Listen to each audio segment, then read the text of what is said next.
علیکم ناظرین، میرے اس چینل پر روز صحیح بخاری کی احادیث شروع سے بیان کی جائے گی، جیسا کہ پچھلی ویڈیو میں بیان کی گئی ہیں۔ آج کی ویڈیو میں باب نمبر 1 حدیث نمبر 3 بیان کی جائے گی کہ آپ پر پہلی وحی کیسے آئی اور آپ کو وحی جب آتی تھی تو تب کیا ہوتا تھا۔ بسم اللہ الرحمن الرحیم۔ ام المؤمنین عائشہ صدیقہ رضی اللہ عنہا سے روایت ہے کہ انہوں نے کہا، سب سے پہلی وحی جو رسول پاک صلی اللہ تعالی علیہ وآلہ وسلم پر شروع ہوئی وہ اچھے خواب تھے، پس جو خواب آپ صلی اللہ تعالی علیہ وآلہ وسلم دیکھتے تھے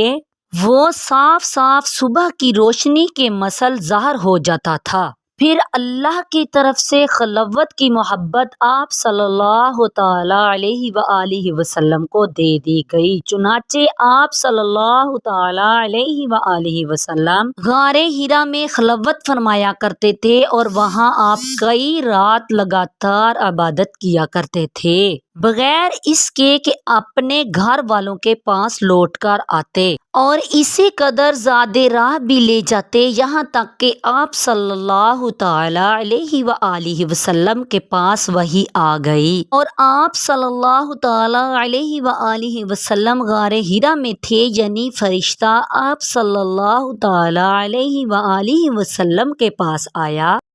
اور اس نے آپ صلی اللہ تعالی علیہ وآلہ وسلم سے کہا کہ پڑھو۔ آپ صلی اللہ تعالی علیہ وآلہ وسلم نے فرمایا کہ میں پڑھا ہوا نہیں ہوں۔ آپ صلی اللہ تعالی علیہ وآلہ وسلم فرماتے ہیں، پھر فرشتے نے مجھے پکڑ لیا اور مجھے زور سے کھینچا یہاں تک کہ مجھے تکلیف ہوئی، پھر مجھے چھوڑ دیا اور کہا کہ پڑھیے۔ میں نے کہا کہ میں پڑھا ہوا نہیں ہوں، تو پھر فرشتے نے مجھے پکڑ لیا اور زور سے کھینچا یہاں تک کہ مجھے تکلیف ہوئی، پھر مجھے چھوڑ دیا اور کہا کہ پڑھیے۔ میں نے کہا کہ میں پڑھا ہوا نہیں ہوں، پھر فرشتے نے مجھے پکڑ لیا اور زور سے کھینچا یہاں تک کہ مجھے تکلیف ہوئی، پھر مجھے چھوڑ دیا اور کہا کہ پڑھیے۔ میں نے کہا کہ میں پڑھا ہوا نہیں ہوں۔ آپ صلی اللہ تعالی علیہ وآلہ وسلم فرماتے ہیں کہ فرشتے نے مجھے پھر پکڑ لیا اور سہ بارہ مجھے زور سے کھینچا، پھر مجھ سے کہا،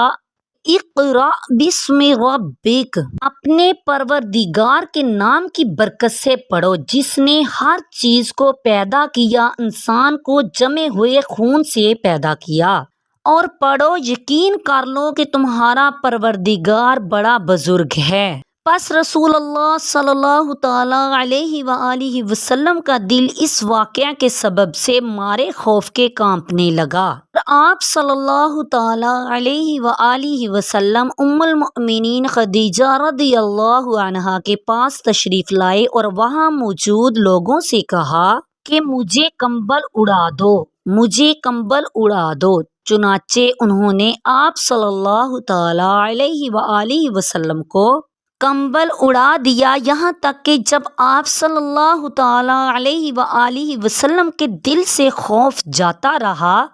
آپ صلی اللہ تعالی علیہ وآلہ وسلم نے خدیجہ رضی اللہ عنہا سے سب حال جو غار میں گزرا تھا بیان کر کے کہا کہ بلا شبہ مجھے اپنی جان کا خوف ہے۔ خدیجہ رضی اللہ عنہا بولی کہ ہرگز نہیں، اللہ کی قسم، اللہ آپ صلی اللہ تعالی علیہ وآلہ وسلم کو کبھی رسوا نہیں کرے گا، یقیناً آپ صلح رحمی کرتے ہیں،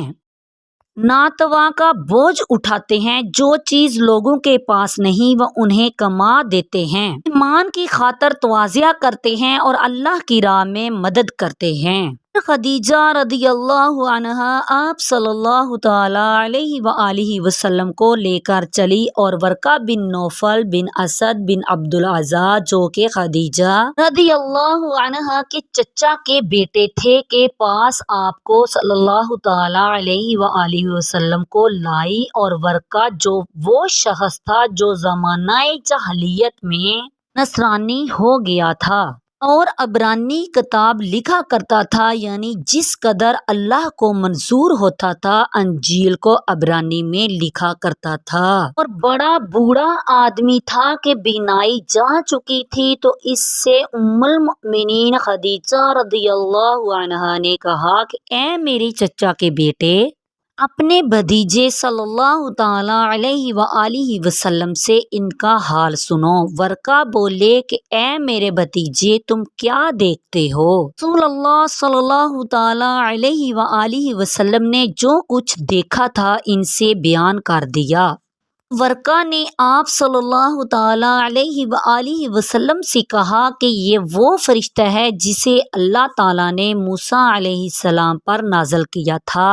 اے کاش میں اس وقت جب آپ صلی اللہ تعالی علیہ وآلہ وسلم نبی ہوں گے جوان ہوتا، اے کاش میں اس وقت تک زندہ رہتا جب کہ آپ صلی اللہ تعالی علیہ وآلہ وسلم کو آپ کی قوم مکہ سے نکالے گی۔ رسول اللہ صلی اللہ تعالی علیہ وآلہ وسلم نے یہ سن کر بہت تعجب سے فرمایا کہ کیا یہ لوگ مجھے نکالیں گے؟ ورقہ نے کہا ہاں، جس شخص نے